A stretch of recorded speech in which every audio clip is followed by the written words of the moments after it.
And we are live. Welcome, everyone, to the Connected for Real podcast. I'm Rebbetzin Bat-Chen Grossman, and I'm so happy you're listening. I'm a marriage coach for women in business and successful careers. I love that intersection between your marriage and your business and how everything is flowing and working together. And today we're talking about recharging and in the pillar of you. So you guys know I have 4 pillars: God, marriage, business, you.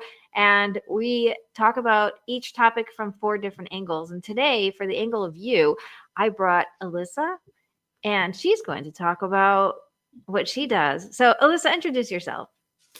Hi, so I'm a mom with 5 kids, nothing to Rebetzin's 8, but here in America it's a lot. And I'm running an online coaching business as a work-life balance coach for moms who want to run their businesses while still getting to stay home with their kids, who also want enough time to take care of themselves, hang out with their husbands, just like not drop all the balls and truly have everything. And I'm here to say, yes, absolutely you can, because I'm homeschooling on top of all this and it all works. Wow. Okay, so first I want to pause before we get anywhere and say, sometimes people hear I have 8 kids and they're like, oh, I only have 5 or I only have 2. And I'm like, that's not only. Each child is a world, and every single one of them is an entire world with all of its everything. So having 5 kids is a big deal. And even having, whoever's listening, whatever it is amazing and wonderful. And I don't want to minimize it because it's not a competition. No comparing. Yes, they are so different. They are. And what's beautiful is that each family has its dynamics. And so sometimes when all 8 of my kids are home, it's actually easier than if only the 3 youngest ones are home, or if, some of them are missing. So, this sounds counterintuitive, but having more is actually easier than having less sometimes, just because of the dynamics of everybody and how they interact when the other ones are there. Which I don't think anyone understands unless you do have some of those like wider age ranges, or again, definitely the medium to large family, because everybody's got their special favorite big sibling, or they know right who to go to. It's not you, the mom, being like, oh yes, I have to take care of everything and everyone, versus the standard, yes, you go fetch that, you go get that from the cabinet, now you help me bring this to the table, you finish cooking this, you call your dad to come. Right. Yeah. So, okay. So your whole thing is work-life balance and working from home and having kids and, being a mom that can truly do it all, which you guys know if you're listening for any amount of time, doing it all. The goal is doing all of the things that matter to you, not doing it all like everybody else is all. Because, for some people, I don't know, traveling and having the freedom to be anywhere is a goal, but I don't care. I'm not traveling. I'm working from home and I'm just fine. So, as much as I love traveling, it's just not in my list of priorities. So, when I say have it all, you can have everything that you want, because if you want it, then it means that God wants that for you. And He put that want in you so that you can figure out how to make it work. So let's get into a couple of practical, fun conversations about that. Yes, and I love what you said about each family having its unique culture, because same here, we are not a travel family. Almost all of us are introverts. So our idea of having it all includes the max number of nights per week we can be at home, relaxing by ourselves or with each other, not going out and doing things. So quiet and recharge time is actually one of our top family culture values. Nice. Yeah. So let's talk about recharge. Why is it so important? Why are we all obsessing over this? Because we're moms, and if we've been a mom more than like a week, we know that recharge is now hugely necessary. Like pre-kids, it was nice, it was good. Post-kids, now it's the lifeline along with God, because you're giving and giving and giving, and now it becomes you're giving it all hours of the night too. You didn't used to have to get up and take care of people at night. And the fact that it's the workload that never ends, now we have to prioritize taking a step back. We can't say, when I'm done with my chores for the day, I get to rest, because you aren't done. There's always the kitchen cleanup, or the putting someone to bed, or telling someone to go to bed so you can have quiet for you to go to bed. Right. Yes, it is never over. That's something really, really important that you said. Sometimes we don't realize how much we were reacting to everything else. So I remember as a teenager, I was very reactive to my parents' timelines. So when they went to bed, then I had my quiet time as a teenager, of course, you like finally have the house to yourself and you're just chilling and you're cleaning up and you're going to take a shower and like you have this space for yourself. If in school, for example, if my friends were going somewhere, then I was sort of like, oh, okay, that's what we're doing now. But I wasn't very proactive about my own decisions about how I was using my time, just because I didn't need to. And then suddenly I became a mom and it's like, oh, all these little people are following my timeline. Like I'm the anchor. So I need to be a lot more on top of it. Yes. And one thing I notice a lot of moms fall into is they feel like it's bad if they start being proactive and setting things up. They're like, no, isn't being the good mom being the most reactive possible to the kids? Like, oh yes, we can switch. We can do that right now. Yes, I can swap what I was going to make for lunch. You wanted that instead.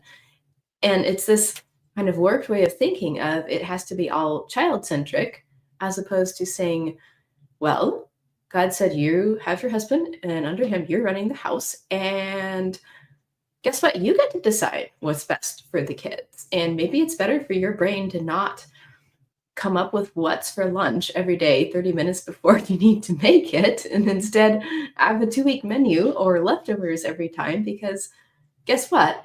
Culinary variety at lunch is not one of your values. And instead it's having enough margin after you clean up the kitchen to take everyone to the park or read with them or do something on a business. It's like, what were you called to do? And it may not be exactly what your kids want from you all the time.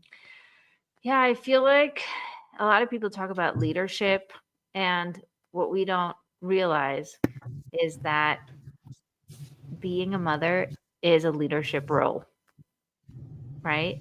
And so you can't just be dragged by whatever everybody else wants or go with the wind about things that need to happen. It's like you get to put down the rules. You get to decide what we're doing. You get to plan ahead. You get to go with what energy level you're at. So a lot of times I'll tell my kids, I want to leave the park. And they're like, but we're not done playing. I'm like, well, I'm done. I can't do it. If we leave any later, I'm going to have a meltdown and you guys are not going to like it. So being self-aware and then being able to lead from a place of, that's my job. I'm the leader. Mm-hmm. And I think it helps when your kids get a little older, like out of the diapers phase too, because you're leading even while you're taking care of the little ones. But it's hard to remember that. It's a lot easier when you're like, oh, I need to lead in terms of what kind of food am I going to set the example that we all need to eat? And they are seeing what I eat now. And so I better make sure I'm eating properly. What kind of bedtime? How are they hearing me talk to their father? Is that honoring?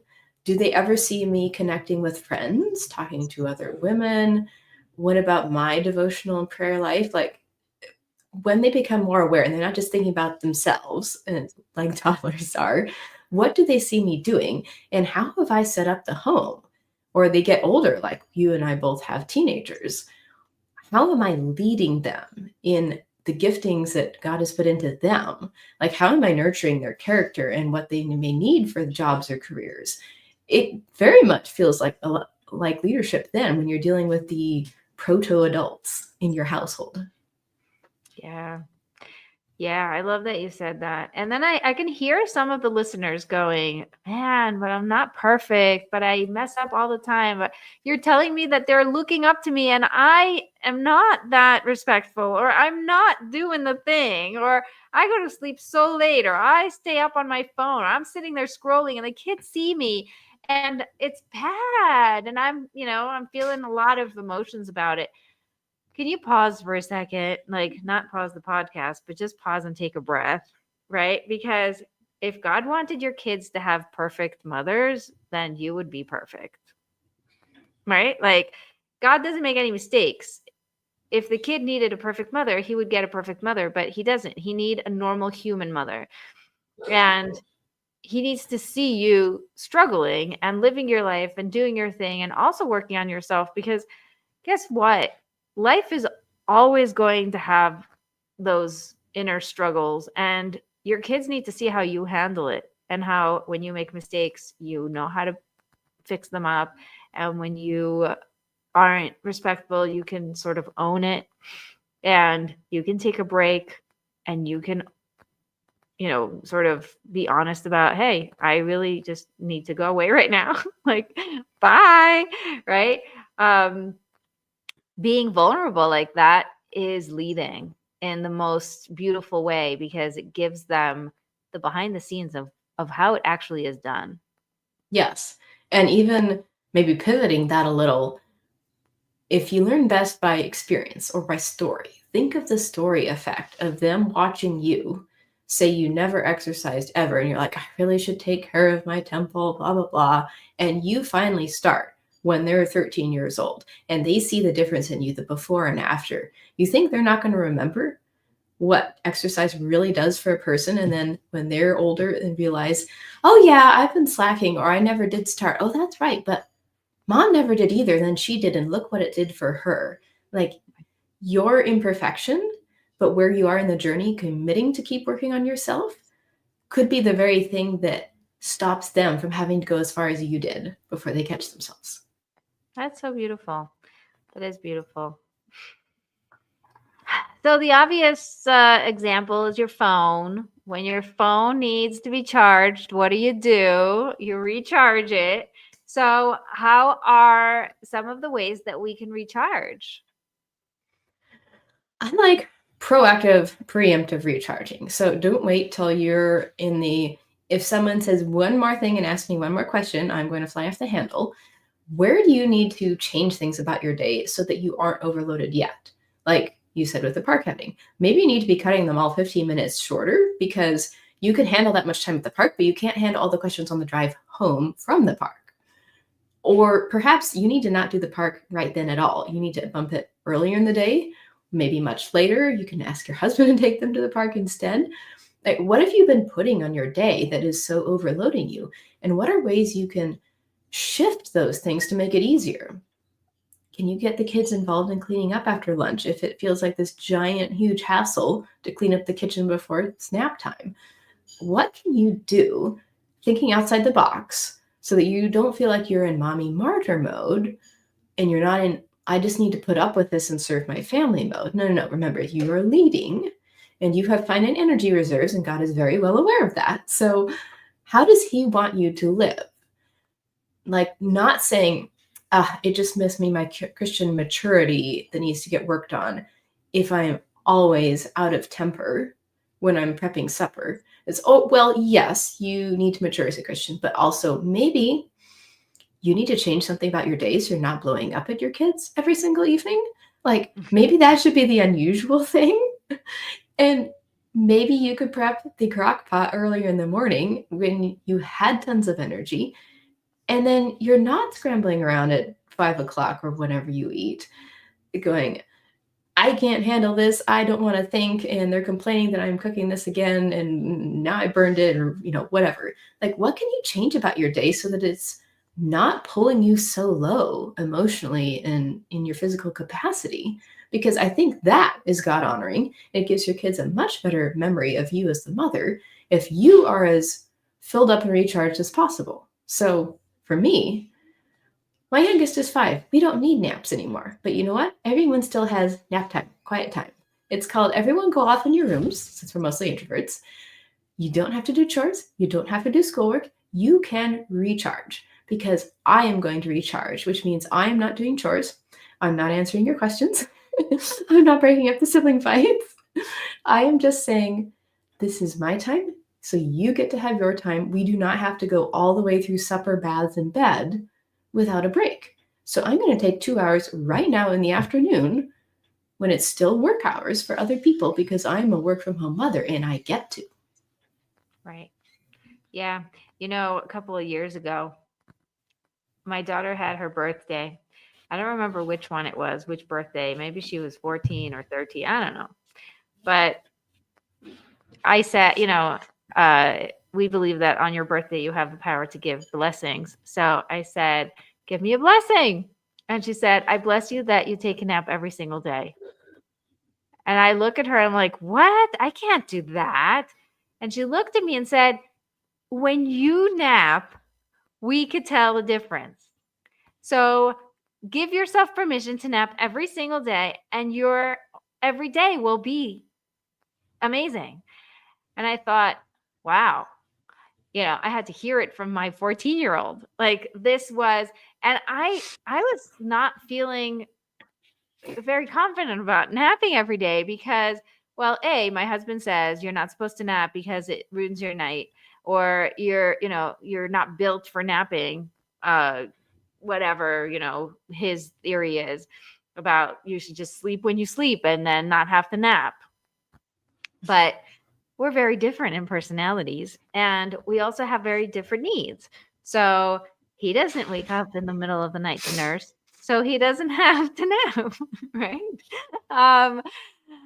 When I started giving myself permission, and I'm telling you, it really takes myself giving myself permission, because I wasn't letting myself have it. Even when I had the time, I would instead just sit there and sit on the couch and sort of be tired, but I wasn't going to nap.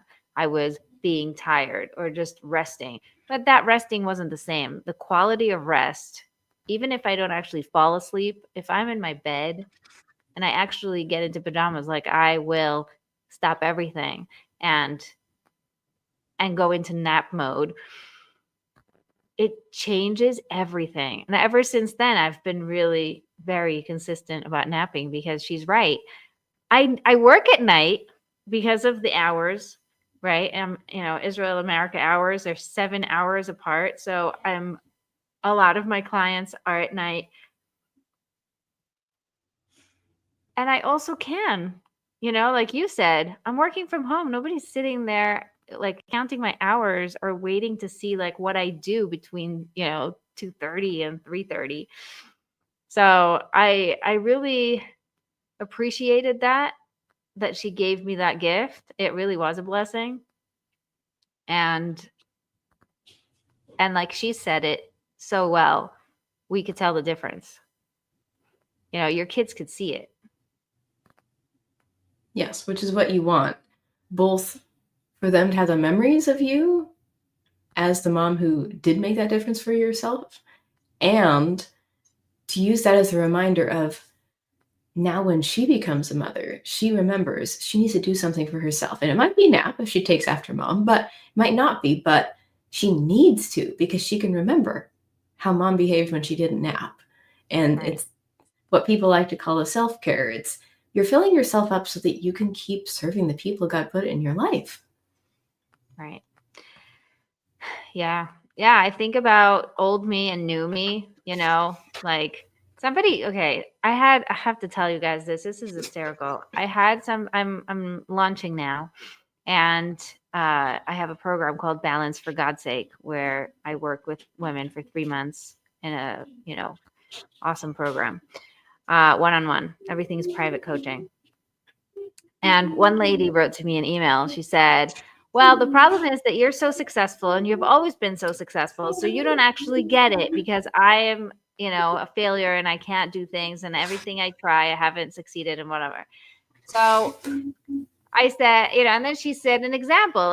If I wanted to lose weight, I want to find somebody who used to be overweight and did something and is now, thin and can show me that she gets me, like she's relatable. So I said, if we were talking about non-visible weight, I used to be like 400 pounds and now I'm like nice and fit, right? But like you can't see that because you don't see into my brain and you don't know what I was thinking, what I was believing, the things that were going on in my life. You just see it on the outside. Of course, on the outside, it looks like I was all successful, but like all the stuff I worked through is just an amazing way to think about it. But like when I had 3 kids, I was overwhelmed, falling apart, annoyed at everybody, very needy. I was constantly complaining. Like I was a mess. And I didn't like that. And I remember going to coaching for the first time ever. I went to coaching when I had 3 kids and I started crying to her that I'm a bad mother. I just can't figure it out. And it was so relieving, by the way. Hire coaches. That is like my number one thing is like go for coaching.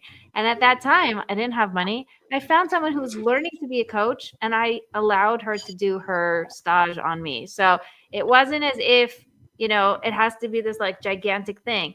There's always a solution, always. And God is so good and so abundant. He has no problem finding a solution for you. But you have to be willing to look and you have to want it enough to go out and communicate that this is what you're looking for. Anyway, so I've had, free coaching to very cheap coaching to very expensive coaching to like gigantic coaching programs. And all of them were successful. Like I learned something from every single experience. And I think it's an attitude. So I'm just putting it out there. Go into it wanting to get something out of it, and you always will. So where was I taking this?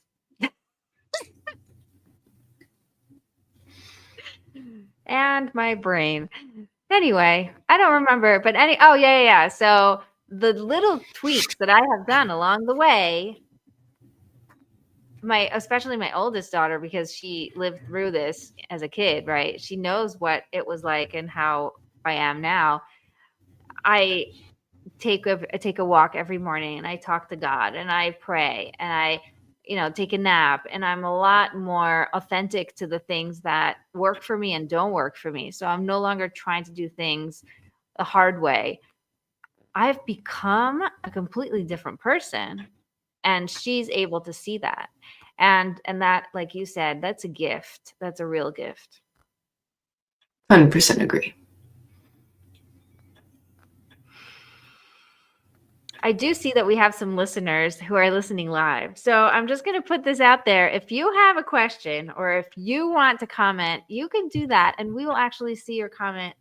And we'll answer it. So if you're listening to the podcast now and you're like, what? She goes live? Yeah. Everything I go live every time I go live. I don't know how to say that in English. Guys, it's so late at night. The way I do the podcast is I go live so that I can't turn back and be like, oh, I just messed up. Can we do that over? Just like I did now. And instead, I just have to keep moving forward because that's how life is. And that's what works really well. So if you ever want to come and follow me on Facebook or on YouTube, I'm also on LinkedIn, you can then be involved in the conversation. Huh? That's cool. A cool tip right there.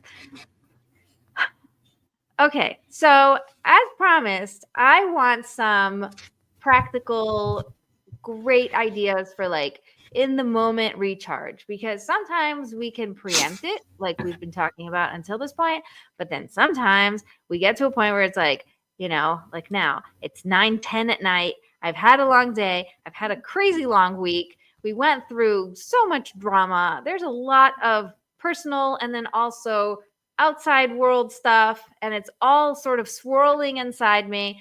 And I got to this podcast. The first thing I had told Alyssa, I was like, I'm so tired, right? I need a recharge and I don't want to cancel this. So what can we do to sort of give ourselves those little tiny bits of extra energy so we can get to that fuller recharge. Sure. So as the listeners know, there's a ton of different ways to approach this. I'll just share, for starters, my favorite tools for this.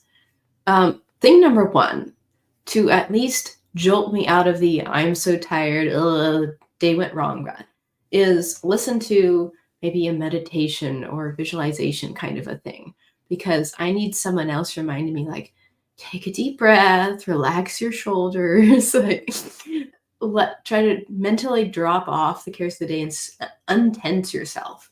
So it could be something, I think people sometimes call them body scans or things like that. I need a physical reminder to get out of my body in that sense. And then from there, if I am completely spun up, I might have to do a hobby a little bit for fun. Depends. So for me, that's, like reading a book or listening to podcast episodes. And then what I usually like to do to get all the stuff out that's in my brain is I go take that walk. So instead of a morning walk, like Rebbetzin, I'm doing an afternoon walk once my workday is over. And I'm just going to sit there and talk to God and, well, not sit there, walk there, obviously, and talk to God and be like, okay, this went on. I'm feeling all spun up about this. My kids did this, and start bringing his truth in. Like, okay, that happened, but did I actually do anything wrong in that situation? Was there a different way I could have handled that client? Or is that just my insecurity speaking, as opposed to trusting that God had me tell her exactly the right thing she needed to hear, and she may come back and thank me for it later. And if she doesn't, that's okay. I said what I needed to say to her as the messenger. If I can't seem to turn this positive yet, I will swap and do gratitudes to remind myself something did go well today. Whether I did something well or whether I appreciated something God put in my day, maybe it's I feel really, really appreciative for my cup of tea right now and the fact that I bought it or it wasn't out at the store. Maybe I feel really appreciative that I talked to someone on LinkedIn and we really connected well. It was fun. It wasn't just your run of the mill. Hi, how are you? Thanks for the connection. Maybe it's one of my kids was spontaneously doing something really nice for her brother, and I just loved seeing that character and service and warmth. Whatever it is, I'm going to do those 5, minimum of 5. Sometimes I run into like 10 gratitudes. And then I can go back to God and be like, okay, yeah, this day was not a total nothing went well. Okay, so from a more balanced perspective, all right, what is still bugging me now that I've kind of verbally vomited and said, okay, help me work through this, God. I am still feeling stuck about X, Y, or Z. And if you like to journal, this is a great place to journal. Or you can sit there walking, you could bring it to your coach. Like, you just need to talk it out with someone, whether it's the page, the coach, God, your friend, and see what you would prefer to do. Like, maybe there's a boundary that was crossed. Maybe your resentment actually has a reason. You were supposed to be running the day and running the house and leading your family this way, and you chose not to because you felt tired. And then the predictable happened with your kids. You got upset. Now you're sorry you snapped at people, but the damage in a sense is done. You still have the emotional residue from all that, and you can go back and say, oh, that's right. I let them stay at the park too long. And I knew I was doing it because I didn't want to deal with explaining why we need to leave right now because mommy has had enough.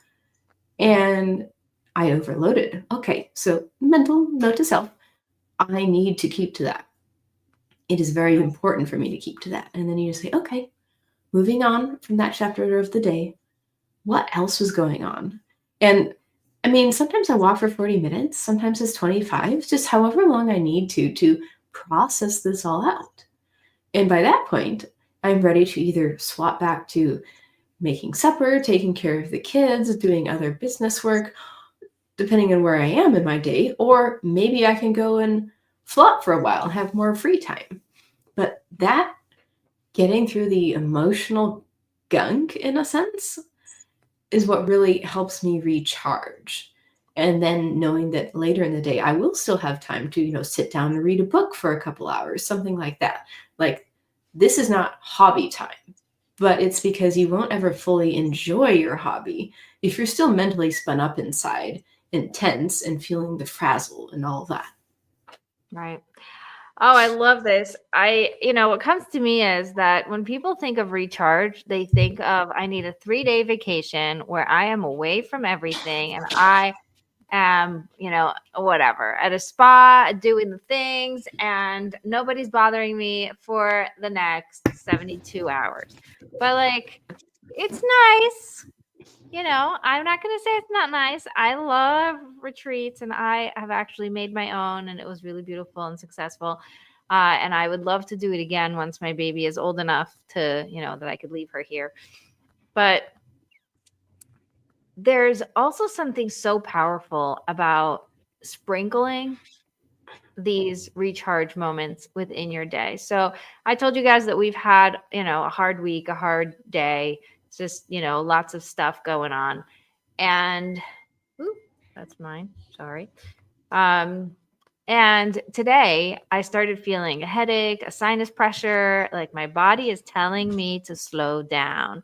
And thank God for my awareness. It used to take, all the way to get to a sinus infection for me to wake up and be like, oh, I think I need to rest. But now, thank you, God, for giving me the awareness. After a while, you see the pattern and you're like, no, I'm not doing this antibiotic thing again. So I'm not even going to get to the point where it hurts. I'm not going to get to a point where I'm, like toppled over. And so just having, just waking up with a little bit of a headache, just feeling the pressure. Also, it started raining. So obviously, like, it's not just in my head. Well, pressure in my head. Yeah. But anyway, I committed to doing as much as I can for myself in the pockets of time. So I did have a meeting in the morning and I showed up to the meeting and I was my best self. And then when I hung up from that meeting, I didn't just go and do other things and try to like get through a to-do list. I paused everything. I put everything on hold and I did the work for an hour. I do the work by Byron Katie. I do it with my clients. I haven't done the work on myself for years because it just happens in the background. I'll ask myself certain questions. Automatically, I'll catch myself before I believe a thought or, before I buy it fully. So I have gotten to the point where I don't even have to do it because it comes second nature to me. But I sat myself down like a good little girl and I took out the worksheet and I went through the list and I filled it out and I journaled about each one. And I did it as if I was doing it with a coach. Like I asked myself the questions and then answered the answers. And it's so beautiful because one of the biggest takeaways from that experience was that I believed like really, really like the deepest stuff came out that I've been pushing away a lot of this war stuff, a lot of like the hardships because I'm so sensitive and I can't handle the news. So I don't listen to the news. I don't want people to tell me that there's bad things happening. I try as much as I can to protect myself and my family because it's just so terrible and so gory and it's so bad. So I am constantly like, very early in the war, there was a cartoon of a mother that feels like she's not doing anything, but then you see behind her like all the news and she's holding it back like a bubble, not letting it into her house. And so I feel like I've been doing that, like really, really pushing away and protecting my kids as much as possible. But this week, was just especially difficult. And what came out of the work is that actually the belief that I can't handle it, that I'm too sensitive, that I am, it's too much for me to hold, was making it worse because I didn't believe in myself that I can handle what I was hearing or what was coming to me. So no, I'm not going to go looking for the news and I'm not going to open myself up to just hear it on stream. Like I don't need to put it into my veins and let it permeate my house. But when naturally my kids come home and they say things, or there's, my husband tells me about something that happened or whatever comes up, if it came to me, then I have to trust that that's what I needed to hear. And I have to trust, I get to trust that I'm able to handle it. And by believing that I can handle it, I can handle it. It's just so simple, right? And seeing people suffer and being like, I can't handle that. I just want good. It's like that resistance is actually making it worse because I am suffering by doing that. And instead, just like I let it, I went through it. Like I really did the work to the depth that I do with my clients. And it was so eye-opening and so relieving. And then of course I turned on music and I started shaking it off and letting it come out of me and like really just allowing it to, release. And I cleaned up the house because I had my next meeting was only like a little bit later. So I really, decided that physically I wanted to air out the place. I opened up the windows, even though it's cold outside, and I air it out and I turned on a candle. And I just wanted as much as possible to take action towards that refresh, right? Because a lot of times we think it's all in our heads and we just have to work it on the inside. But a lot of times you could do it from the outside in, right? So I did that as well. And then I went back to my meetings. I had, my daughter came home, whatever it was. Like I did all the things I do every day. I also took a nap. And then I get to this podcast. Oh, and then I had a session and, my whole day, blah, blah, blah.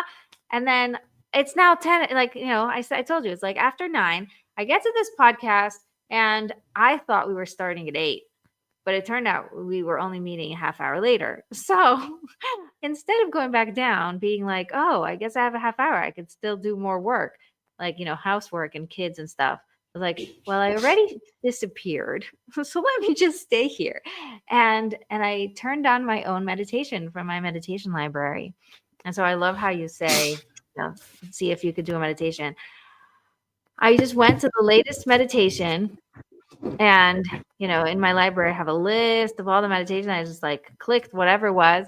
And it was so perfect.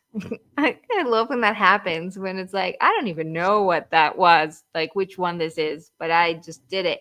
And it was so good. It was so good. And these pockets of time that I had, and I was willing to invest the time in myself, right? Because so easily I could have just scrolled. So easily I could have opened up emails and just answered people. I have so many things I have to get to that I could have distracted myself for half an hour to get to this meeting and not take the time to give myself that gift. So the intentionality there is so crucial, and it's something that you get to choose for yourself. Yes. Like for me, with the time difference, it's afternoon for me. I've got another meeting after this. What am I going to do? I've got 15 minutes between. I'm going to sit down with a cup of coffee and not do anything else work related, like no multitasking. Sip the coffee, enjoy, look out the window, and recharge so I can show up, as you put it, as my best self for the next meeting. Because that would be a wiser use of my time to be grounded and settled in the meeting, between the meeting, and at the next meeting than saying, okay, can I go back into frantic hamster mode? Right. Oh, it's so important. I think that's something I had to learn from my husband. When I would say, I'm exhausted, I don't feel like doing anything. And then he'd say, yeah, but you are doing something. I'm like, no, I'm not doing anything. I'm just sitting here like scrolling. And he's like, that's something. You are consuming information. You are turning your brain on. And instead, you're not actually resting. And even when I wasn't with my phone, if I was just sort of laying on the couch, it wasn't restful enough, right? He said, commit to resting, like really commit. Even if it's 20 minutes, stop everything and go, like pick yourself up and go, because you will feel so much better. Another thing that really helps me and might help other people is taking a shower. Like I like taking a shower every night before I go to sleep, just because I like, going into bed really like nice and fresh and clean. But for some people, it's in the morning and whatever it is, like you have your schedule. Sometimes I feel like a shower is called for, like in the middle of the day, just to like start over. It like feels like, okay, like we're good now. And my daughter has found that brushing her teeth in the middle of the day helps her recharge. Isn't that interesting? So like, I want you guys to think about, what is it for me? Because if you can do that, then you're going to be you'll have an easier time tapping into that. Yes. Like one of my daughters, she likes doing dishes by hand in super, super hot water and just letting her thoughts float. And she says it's actually very recentering for her. And then me, I often like lighting a candle, something to do with bringing in your senses and having that smell. It can remind me, especially if it's like one of those more cleansing scents, like I've got a peppermint candle, that, Right. no, take a deep breath. This is good. Like bring some enjoyment in. Oh, I love that. I love that. And these are things that don't take a lot of effort, a lot of money, a lot of, time. It's just an intention of, oh, I'm going to recharge. I'm going to give myself permission to center, really just realign. Yes. And if you're on the other end, it's like you're maybe physically low energy too. Sometimes you need to recharge and ground and center mentally, and you feel like you need a hit of something physically. That's when I might sit there and be like, how about 40 jumping jacks? Or Mm. just like a body weight exercise on the floor, and it'll be 60 seconds or maybe 120 seconds. But you get that adrenaline going, and all of a sudden you feel energized again. Yeah. I once heard, I think it was Panina Taylor. Oh, I should have her on my podcast again. I've had her in my podcast like early on. She's amazing. She's a coach for coaches. And she taught me this one trick was like, you take your hands, you just go and like, pump it up and down. It is so good. Like you get so energized just by pumping your hands up and down for a whole minute. It's crazy how we don't even let ourselves do these things like, oh, it's not going to make a difference or oh, whatever. It's just too late. That thought of like, it's too late. Can we stop doing that? It's never too late. As a marriage coach, I hear it a lot. It's like, oh, it's too late for me, but good luck with everyone else. Like, it's not too late. Yes. And I love that you're bringing more of the mentions of like the body work into it. It's sometimes we get too much in our heads. It's like, for me, I need to physically de-stress, really energizing. Like I'm doing that over my head with weights. It never occurred to me to try it without weights too. Or you mentioned like the shake it off, move, get the emotions out. We just get too westernized and think, well, I don't know, maybe I need to talk it out or tell myself it's not a big deal. It's like, no, physically moving your body in some way will be very supportive with this. Yes. Yes. Whew, wow. I love it. I love it that we're taking the time to talk about something that is so important, especially for moms working from home, because there isn't that switch in location. A lot of times we go from one thing to the next without a transition. And the transition time is so, so important because if you don't give yourself that time to go whoosh from one thing to the next, then you're carrying all of that energy with you like throughout the day. We have to, I feel like that weight, like when you have a scale and you press it to like zero it out every time. Could you imagine not zeroing out and having to do all the math by head? Mm-hmm. That would be crazy, right? There's a point, there's a reason why you zero out. It's like, oh yeah, I did one thing, now zero it out, now do the next thing, now zero it out. If you can't do that for yourself working from home, then what's going to happen is you're constantly dragging from one thing to the next, and at the end of the day you're no wonder you're exhausted, no wonder you're just like, ugh. 100% agree. That's why I love that afternoon walk. It's when my client work is done before it's supper time, I'm zeroing myself out and transitioning part of my day at the same time. Yes. I find this the hardest when it's cold out and it's hard to switch locations because you don't really want to go out in the rain or you don't want to go out in the cold. And you're like, oh, I'll just do something here. So that's when you have to be the most intentional about it because it can very easily slip away. Yeah.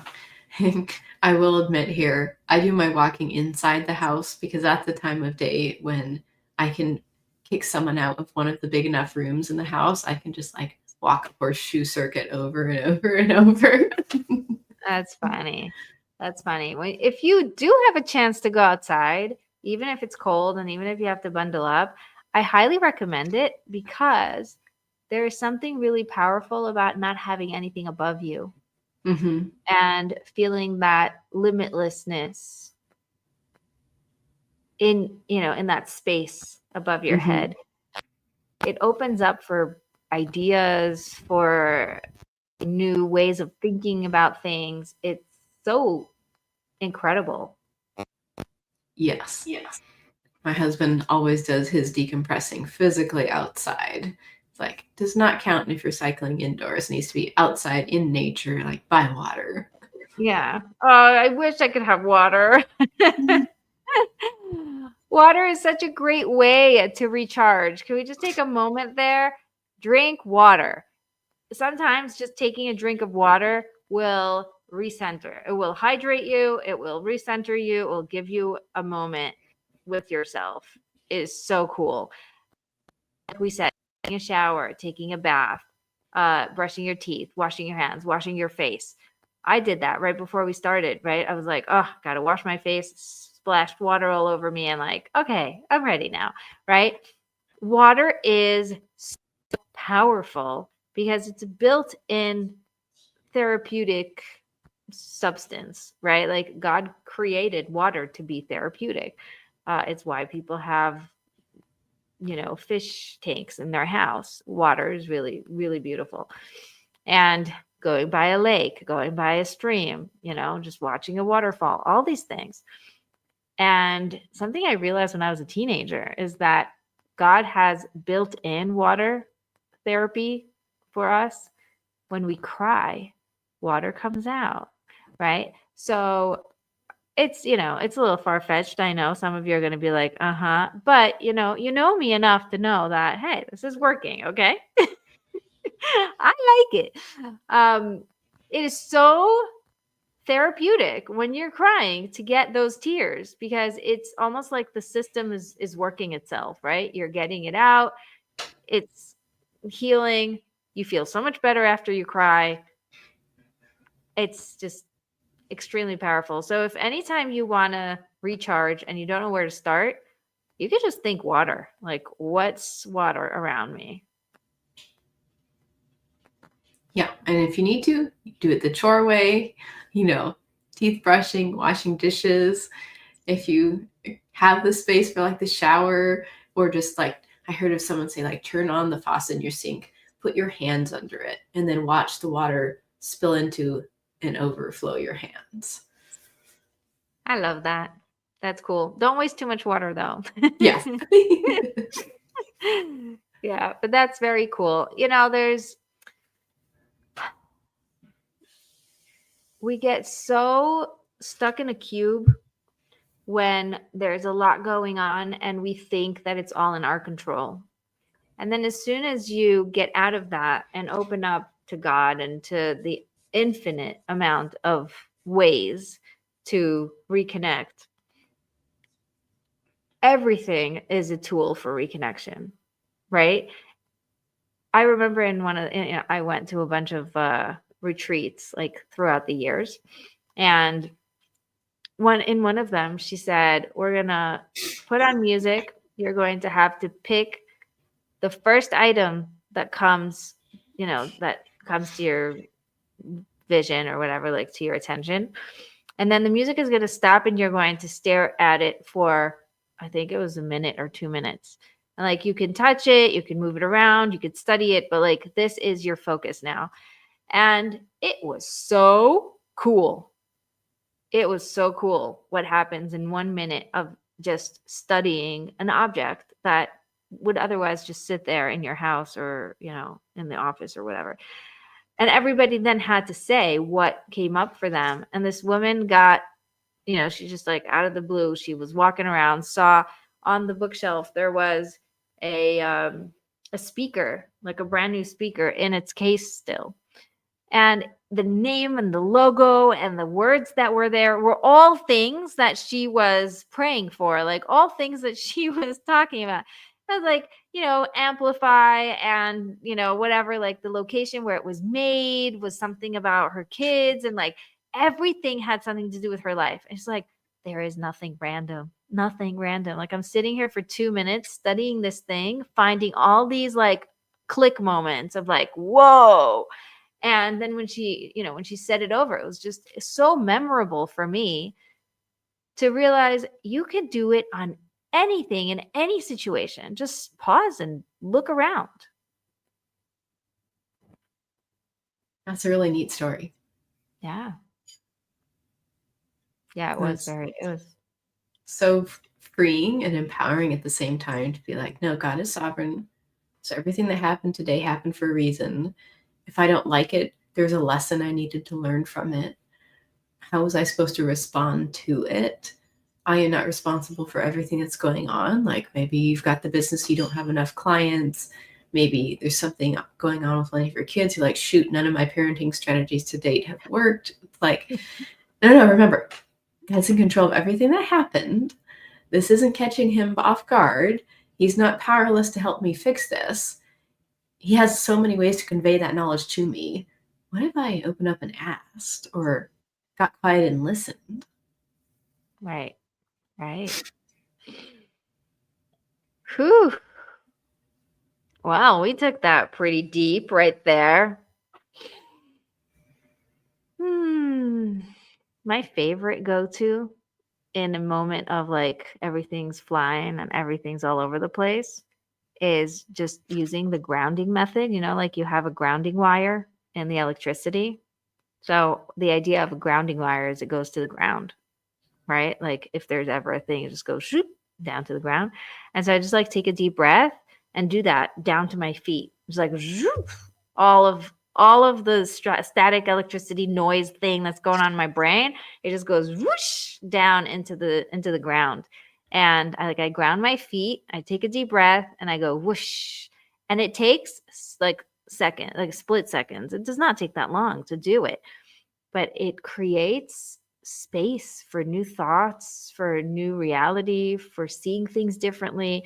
Is the best way I know how to survive when there is like too much going on and people are reactive or something is going on. Just like, I do this in the moment, wherever I am. And sometimes if people are very reactive and I'm not feeling like I'm in the right place, I take myself out of the place, and that's fine too, right? Yeah. Like sometimes if there's too much going on with something family-wise, I'm like, maybe I can disappear for like 5 minutes and go walk around my bedroom and do some tapping, some EFT on this. And why am I so hung up about this extended family thing? Right. My grandmother says she used to go to the bathroom. Like she had three boys under the age of 3, like boom, boom, boom. And she says her strategy was just, I have to go to the bathroom, and they're starting to fight and like, you have to tell me who's right, whatever. And she's like, sorry, I'm going to the bathroom. And then she'd close the door to the bathroom and they'd screaming and yelling and he did this to me and whatever. It's like, sorry, I'm in the bathroom, can't help you, and like just giving herself that space and giving them a chance to work it out. And she says they always did, because once I wasn't available, it wasn't a fight anymore. It wasn't worth it. Yeah. Yeah. Oh, amazing. Okay. Any last words? Anything that comes up for you that you'd like to talk about before we end? Just remember that you can change something, like what you said in the beginning about your desires being meant for you. I'd almost flip that and say, and remember what you're upset about, use that as a flashlight. Maybe you can't change the big things like the war going on, but what is it smaller about your day, about when people are bringing you the news, about what you're choosing to look at on your phone, just like whatever it is, use that as the flashlight to, I need to change something about my life because I am upset about this. I'm resenting this. I do not feel in alignment about that. those are your signals something needs to change. Like, don't just sit there and say, poor me, my life is terrible, or, oh, it's too bad I'm not mature enough to handle this. No. Be like, okay, I need to fix something about that. I need to go to God and ask for 3 different ways to deal with that situation. Like, whatever it is, use your negative emotions too, as I have got to do something different here. He will always provide a way. He'll always provide the answers. Oh, so cute. Yeah, here's my baby. Hi. She came in to say hello before the end. Bye. Apparently, she wasn't letting them do stuff because they came and gave me a baby. Okay. Online. So there you go. Taking it with the flow. You want to say hi to everybody? Sorry for distracting you. Go ahead. Finish your sentence. No, that's fine. I think I was done anyways. That's it. Bring a 10-month-old and you've lost the conversation. It's all about the baby now. Ooh, she is like a round, yummy, warm. Yeah, say hello. She just wants to touch the mic. Okay, tell everybody how they can find you and how you work with people and how they can give you their money. Sure. So I'm a work-life balance coach, as I said. So on my site, yourunbusylife.com, I'm going to have a free Have It All game plan for you if you are feeling the tug to run the family well and balance your business and still take care of yourself. This is going to walk you through how to fix the gaps in your life as it is right now. You can also find me at The Unbusy Mom. It's the podcast I put out. Episodes are more like 5 or 7 minutes, twice a week, Tuesdays and Thursdays, because I know you're busy, you've got a lot going on, but you want that actionable tip, shot of encouragement. So, podcast, free coaching resources. I've got a year's worth of episodes on the site. And if you're needing bigger change, you need to be able to handle the business, or you need to be able to set up time for the business, and you're not really sure how to practically make it work with your kids, or maybe your husband has a really unusual schedule that you need to respond to every day and every week. That is what I do. That's how God has gifted me, is the time management and productivity in a nurturing way instead of a should and discipline and just do it with no grace, no compassion kind of way. So I'm going to help you find all the pockets in your day and all the ways that if we just looked a little bit differently at your schedule and calendar, you would see you have enough time for everything that's a priority for you. Figure out how to drop things, how to delegate stuff, how to delegate to your kids if you don't have any money to hire help, both home and business, and get you that life where you genuinely, truly love your hour by hour experience of being the work from home mom. So again, that's yourunbusylife.com and the Unbusy Mom podcast.